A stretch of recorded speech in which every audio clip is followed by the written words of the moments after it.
Hey everyone, welcome to today's Explainer. We are looking at the AI book shredding controversy, digital progress versus physical preservation. Today we're unpacking a really fascinating and honestly highly debated intersection between cutting-edge artificial intelligence and our physical history.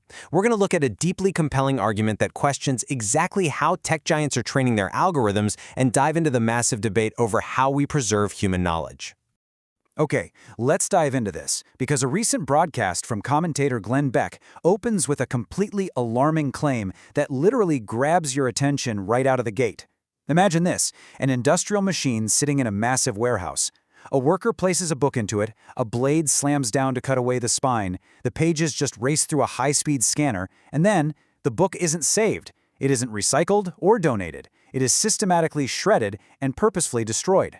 According to the broadcast, this isn't some accident or a warehouse mix-up. This is standard operating procedure.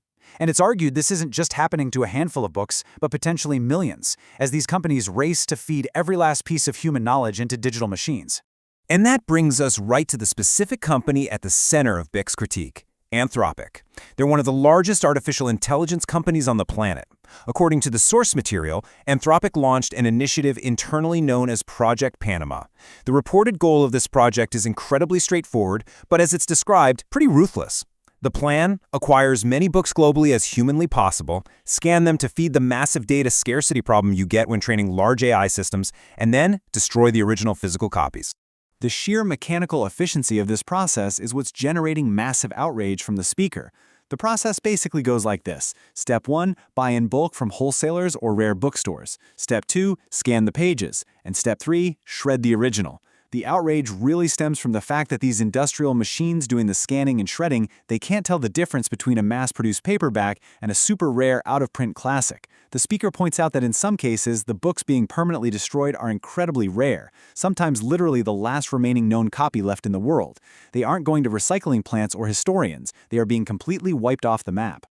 The broadcast actually goes a step farther, claiming the company knew exactly how the public, and book lovers in particular, would react to this. To illustrate this, the speaker cites a private, confidential internal memo that instructed employees to keep the whole operation completely under wraps. The quote is, "We don't want it to be known what we're working on right now." The presentation describes how rare bookstores just suddenly started receiving these massive, unquestioning bulk orders from mysterious buyers. Store owners who, might normally sell one book a day were suddenly getting calls asking to buy hundreds of specific, rare titles all at once, by the pallet, with absolutely zero questions asked. Section 1. Anthropic's legal loophole.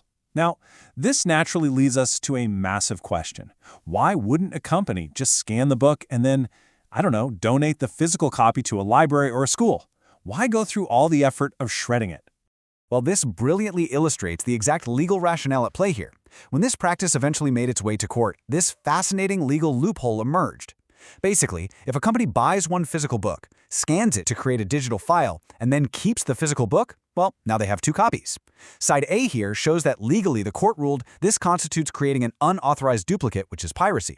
But Side B shows that if the company scans the book to create one digital copy and then completely shreds the original paper version, they technically still only possess one single copy. So through this lens, destroying the physical original is the exact mechanism that makes the digital scanning legal.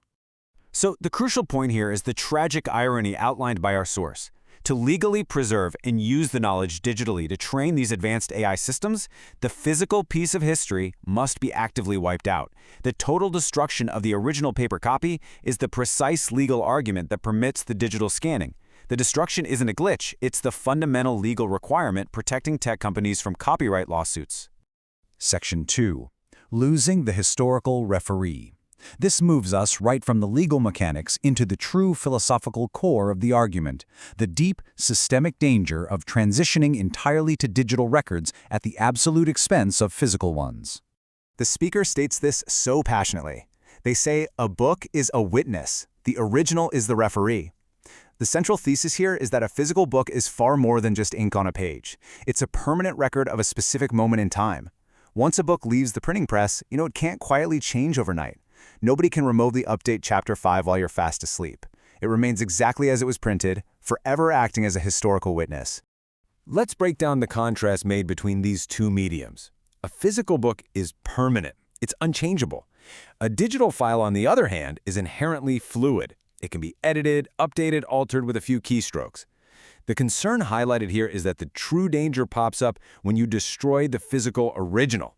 Without that physical book to act as the referee, there is absolutely nothing left to check a digital file against to ensure its accuracy. If a digital text is subtly altered over time, how would future generations ever know if the physical proof has been put through a shredder? Now, it is really important to note that the broadcast makes a very clear distinction here.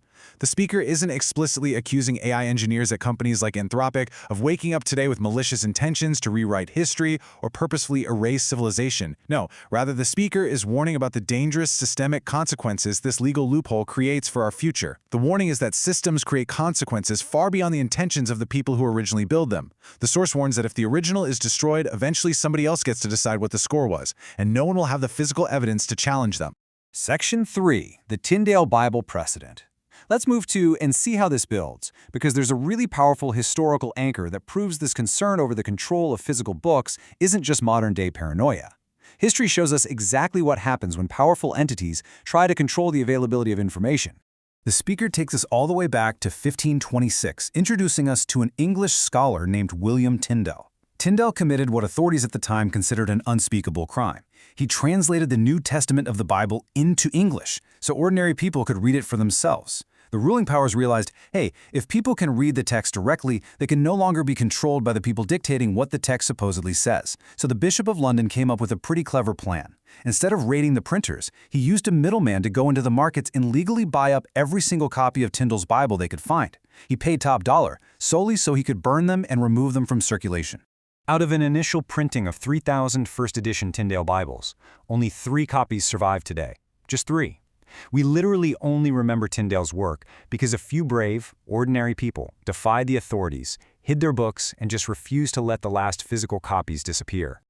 The speaker connects this 500-year-old story to a much broader, darker history of regimes seeking to completely control information by destroying physical records. The analysis lists historical examples like Nazi book burnings in the streets, communist regimes shredding archives to rewrite the past in Russia and China, and authoritarian censorship in places like Iran. The methods and technology might change from fire to industrial shredders, but it's argued that the core temptation remains exactly the same. If you control the record of yesterday, you control what people believe about tomorrow. Section 4. The Call to Preserve. So, having outlined the threat of AI data scraping methods and the historical precedent of lost knowledge, the broadcast proposes some really concrete solutions to ensure algorithms don't become the sole gatekeepers of our past. Beck details his own direct response to this threat, highlighting organizations like his charity Mercury One and the American Journey Experience. They're actively out there building massive private libraries and museums right in Dallas, Texas, to preserve historical documents. In fact, he notes that they've amassed the 3rd largest library of the American founding in the world. He claims they hold physical copies of documents that even the curators at the National Archives currently lack. The goal here is physical preservation, totally outside of the digital ecosystem. And this leads right to the source's ultimate calls to action for the audience. First, they strongly urge individuals to actively buy physical hard copies of important books rather than relying solely on digital versions. Second, they argue that historical documents have to remain decentralized in private hands, in thousands of libraries and millions of homes, so there's no single point of failure. No modern Library of Alexandria that can just be wiped out. Finally, there's a big plea to the tech industry to adopt one simple rule for AI development. Definitely train your models on the greatest books ever written to lead the world, but adopt a strict never shred rare books rule. Just never destroy the originals. And we end this explainer with a really powerful, provocative question posed by the source material. It's a thought that truly forces us to examine our rush toward a purely digital future. If the original physical referees of our history are systematically shredded to feed the algorithms of tomorrow, when the last physical copy disappears, who decides what is true?